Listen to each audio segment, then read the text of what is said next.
So this will be my last episode. I talk about this bubble. People that have never left Utah, that have lived in Utah their whole life, maybe are blind to the bubble that we live in. I was like going hard in my business and going hard in entrepreneurship, and I still am, but it's like it doesn't fulfill me anymore. Me moving to Southern California, it's the first time in my life that I'm moving to fulfill not my own will, but God's will for me. You know what, God?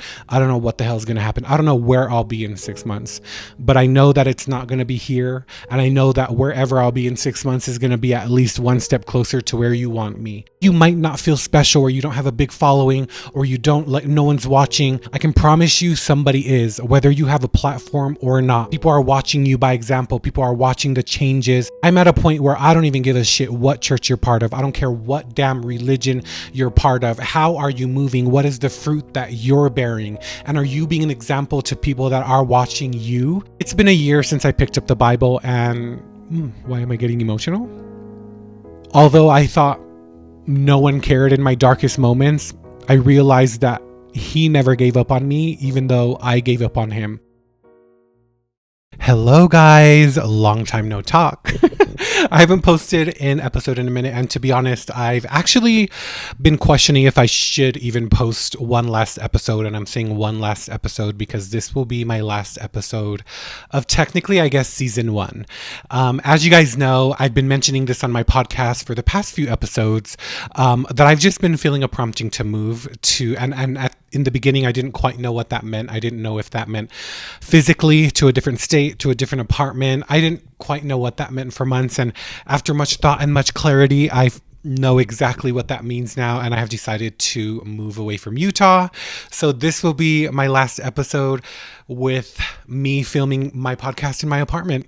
I already have a podcast I already have a podcast studio in California. Southern California is where I'll be going, and also Las Vegas, because as you guys know, I have a lot of influencer friends in Vegas that I actually plan on having on. And also I'll be in Vegas a lot because where I'm staying is not that far from Vegas. And so I am just so excited, you guys, for this move. I decided to move to Southern California. I feel like it's going to change my life. I think I've said that. I've just been having a strong prompting, and I feel like truly like God has been prompting me to move. And God works in mysterious ways, and I feel like the way God speaks to me is through other people, right? Through other people's actions or through other people's stories, and or through other people's experiences. And so I am just so grateful for you guys for supporting this podcast on Spotify, Apple Podcasts, and also YouTube if you watch it there as well. This podcast, The Casualty, has done a lot better than I literally ever thought it would. And I never doubted myself, but I just thought it was going to be one of those things where it's like, okay, he's going to do it for a couple months and then stop because I'm known for that.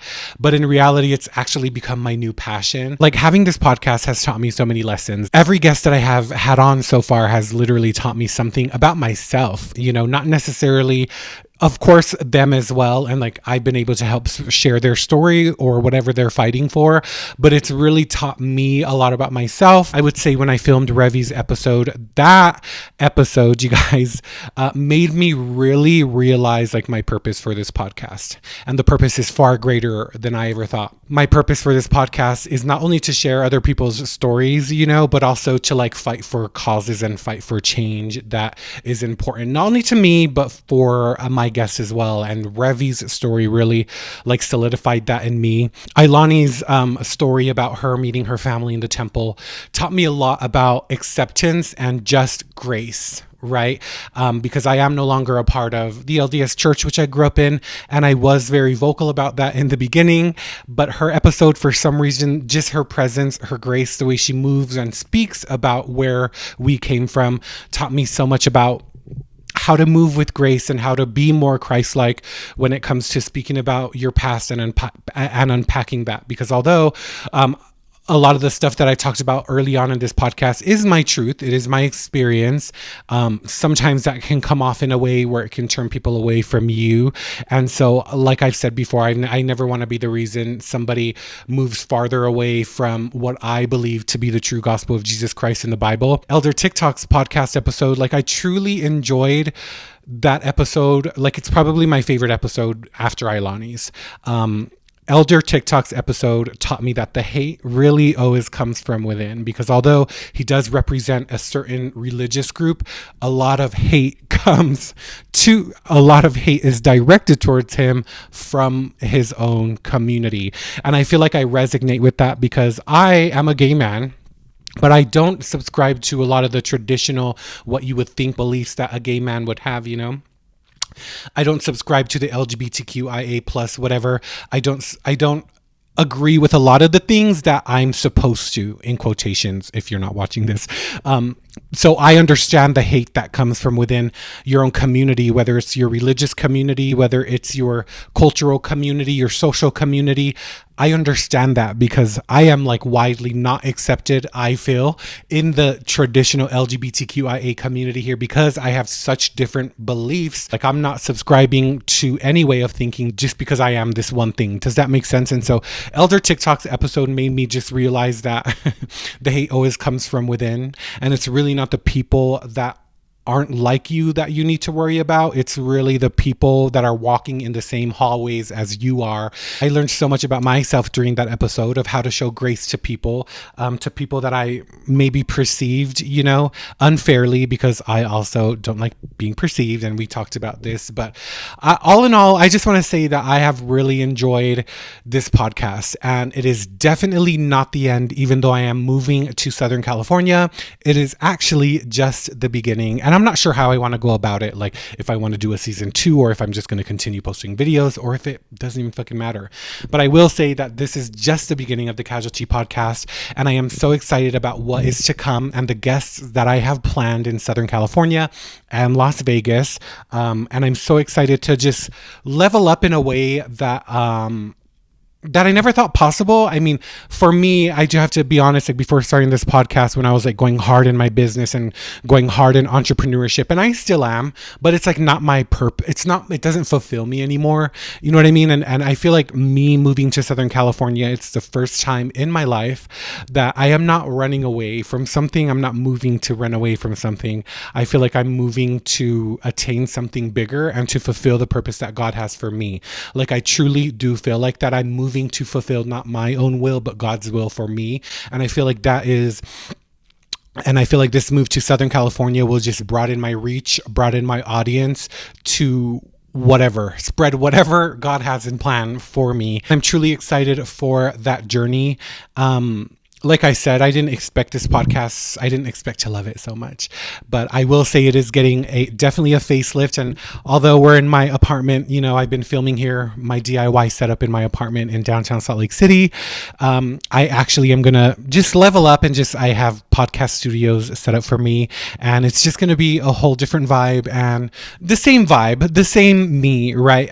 But just like more guests from every walk of life, right? And I do have to say, like, I have been feeling very stagnant. I've talked about this as well in the past, here where I am in Utah.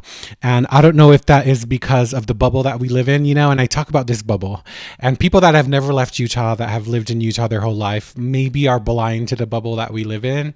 But lately I've just feeling, I don't want this to sound pretentious, but lately I've been feeling like this little bubble is holding me back, you know, like, yes, the grass is greener where you water it, but you can water your grass from anywhere. And it does get to a point where maybe you're overwatering your grass, right? And that's where I feel like I am. I feel like I've overwatered. I've done so much here in Utah. I've grown my business of 8 years. I spoke at many real estate seminars when the housing market was crazy. I built a 7-figure credit repair company and ran that here for 8 years. That is still continuing in Southern California under the name creditcona.com. Feel free to visit and fix your credit. I developed a product and sold it, the world's first financial challenge deck with 100 different prompts. I sold a home. I got my real estate license and got that experience because I thought I wanted to do that. Realized I didn't want to do that. I've been sober since November. I stopped drinking. I had some of my darkest moments here, specifically at this apartment complex that I've been living at, but also like the greatest life-changing moments in my life. I met God here. My first encounter with God was in this apartment. It's changed my life ever since. And although I'm not perfect and I'm a little rough around the edges, the way that I think, the way that I move, the way my spirit is just a lot different. And like, I now I'm opened up to a greater purpose that is beyond anything that I had planned for myself. And as we all know, God's plan is always greater than the ones we have for ourselves. And I feel like this is truly the first time I am completely surrendering, and I'm like, okay, God, I don't know what this move is going to look like, but I just have a feeling it's going to be life-changing. I don't know if that's going to be mentally, financially, spiritually, physically. I don't know, but I just feel like it is. And it's just like I'm in one of those transition periods in my life, I truly feel like, where I know where I'm going.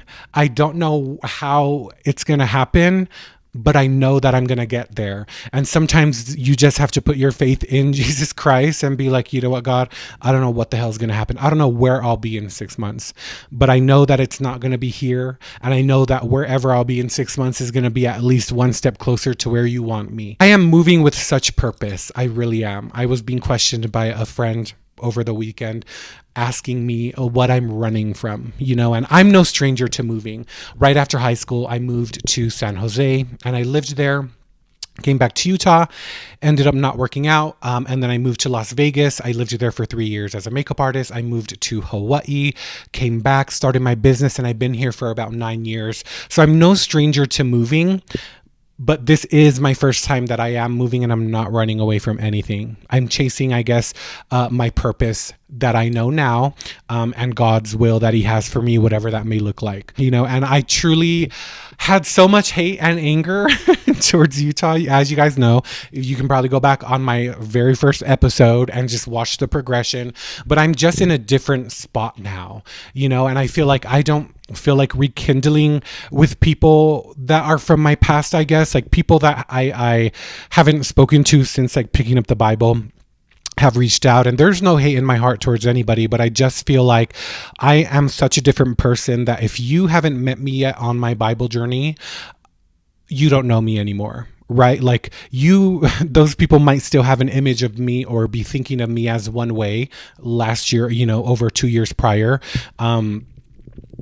But I am like no longer those things, and I've just changed so much that when people reach out to me from my past, I am moving on, and that's like no hate in my heart, love them. But like, I feel like maybe those people don't have the right to know what I'm doing or know what my next moves are. Like people have shown me exactly who they are prior to me finding God. And then God just solidified that, like, yeah, maybe you don't need those bitches in your life. I mean, God didn't say bitch, but you know what I mean? And so, but I love them and I love everybody here in Utah. Like, I really just come to think about like, what is here in Utah for me, and yes, I have family here. I have my best friend and her family, but purpose-wise, work-wise, business-wise, entrepreneurship-wise, influencer-wise, I feel like nothing is here for me anymore, and I feel like I've outgrown it. And I am appreciative of everyone who made every waking day here for me worth it. It's a very small group of people, but it's a group of people that I hold very close to my heart. I'm not quick to make friends, you guys, but when I do, it's lifetime.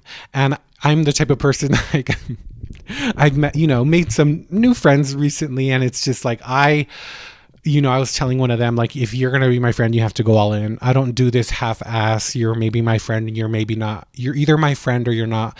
I don't do that half-ass shit, because for me, I just feel like I want to build a foundation, not a foundation that's going to crack at the drop of something that goes wrong. Do you know what I mean? And so my circle is very small. My circle is very tight, and that's exactly how I want it. And that won't change with me moving to Southern California.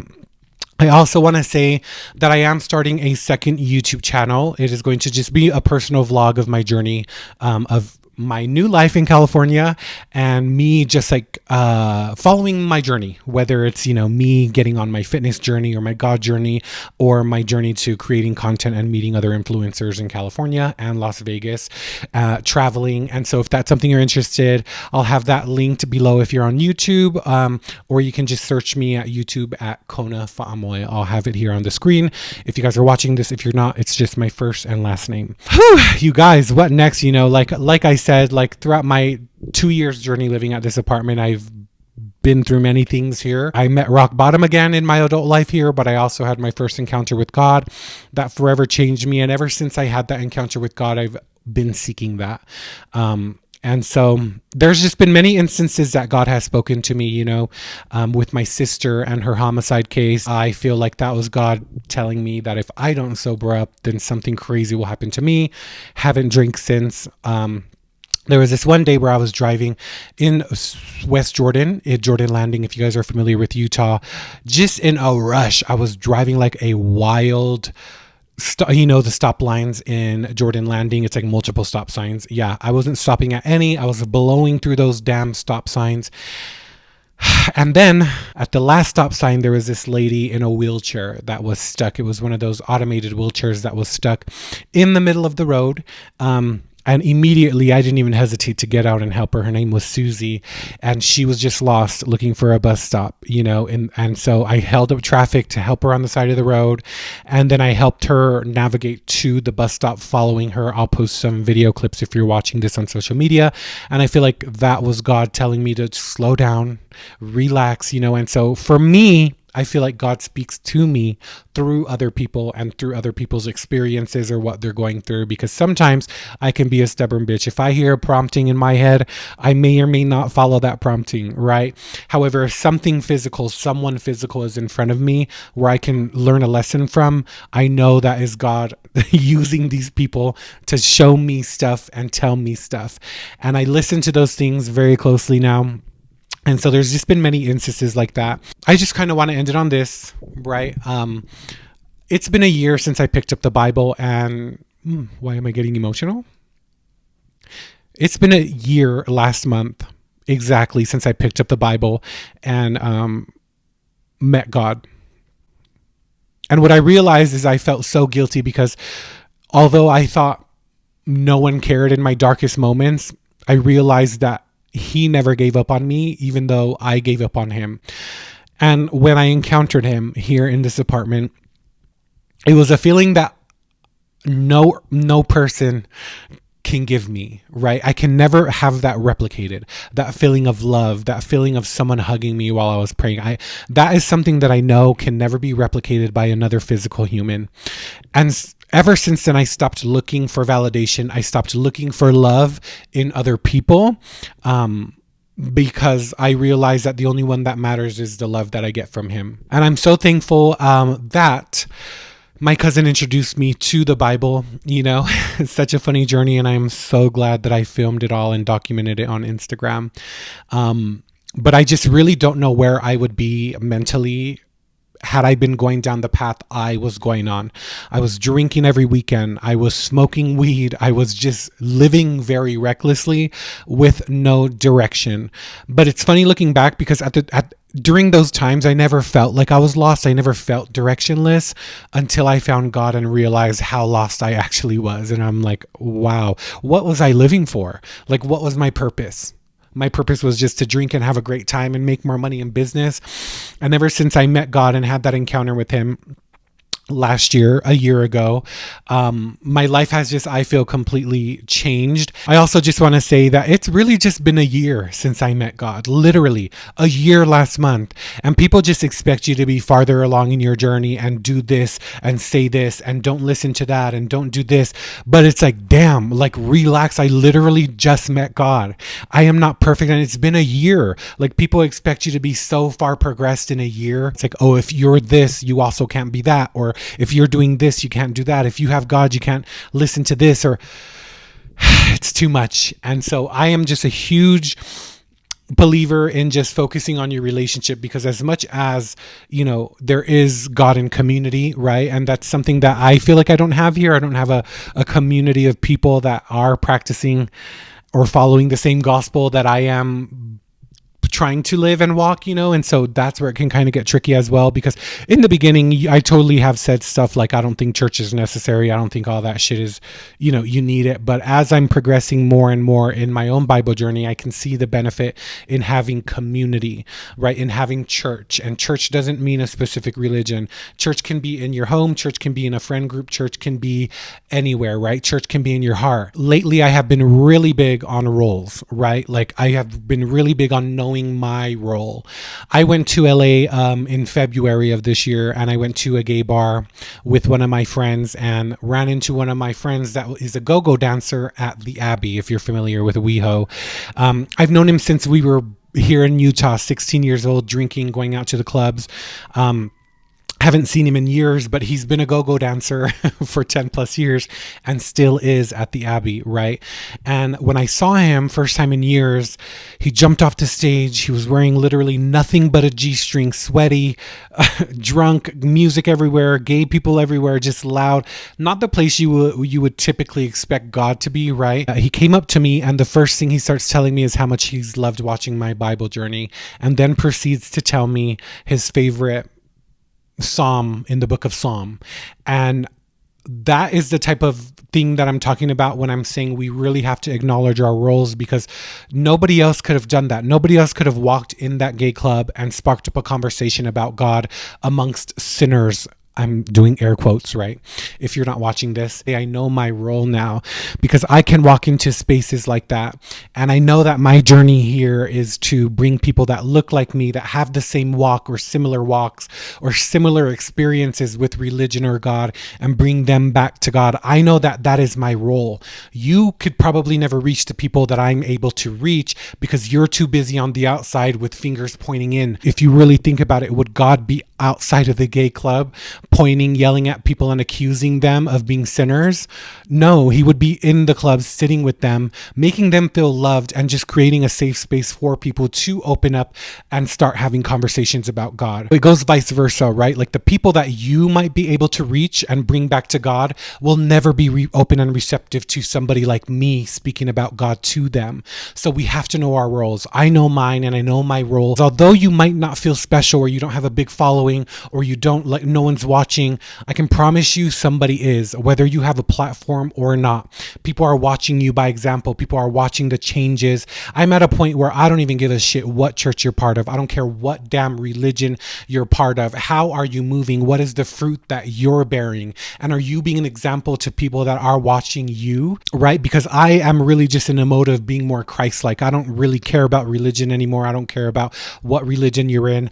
I just care about walking as closely to him as possible. And for me, I know that God has all of us here with all of our different purposes, right? Like God is going to use what we have and the people in our lives to move mountains. And the mountains that maybe you might move, I will never be able to. And the mountains that I'm able to move, you might not be able to. So I feel like going into next year, actually, or ending this year, I really want to really focus on my role. Because there's, a lot of the time in the beginning of my Bible journey, I maybe was focusing on the wrong group of people, right? And trying to tell them about Jesus Christ and the true gospel of Jesus Christ, which I believe to be in the Bible. I now know that that was not working because that was not my audience. Now that I know my role, and now that I know that God will use all of us, God will use our audience, God will use the people that are watching us. And I think at the end of the day, that is what is most important, and something that I for sure am focusing on is my role, my purpose, and I'm drowning out the noise.